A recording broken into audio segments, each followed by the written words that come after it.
जय जगन्नाथ। आमे बसवास करुथिबा गृहरे काहींकि अधिक परिमाण रे खर्च होता है बा व्ययर मात्रा काहींकि अधिक होता है। जदि पूर्व एवं दक्षिण कोण अग्निकोण, दक्षिण पश्चिम कोण नैऋत्य कोण बा उत्तर पश्चिम किंबा पश्चिम उत्तर कोण जहाको आमे वायु कोण बोली कहू, अग्निकोण वायु कोण नैऋत्य कोण जदि वर्धित होइथिबो, जदि घरर एही कोण गुड़िक बढ़िथिबो किंबा आपण जो प्लॉट उपरे आपण गृह करिसंती सेही प्लॉट रो जदि एही सब कोण गुड़िक अधिक मात्रा बढ़िथिबो तेबे घरे खर्च अधिक हेबो, व्ययर परिमाण निश्चित भाव अधिक हेबो।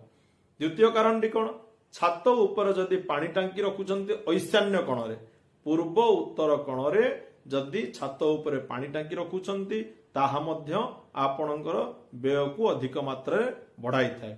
ये समस्त दोषरु मुक्त हवा पाई जोगाजोग नंबर दिया जाइछि, जोगाजोग करी एहार समाधान मो पाखु आपण नै परिबे। विदाय दियंतु। जय जगन्नाथ।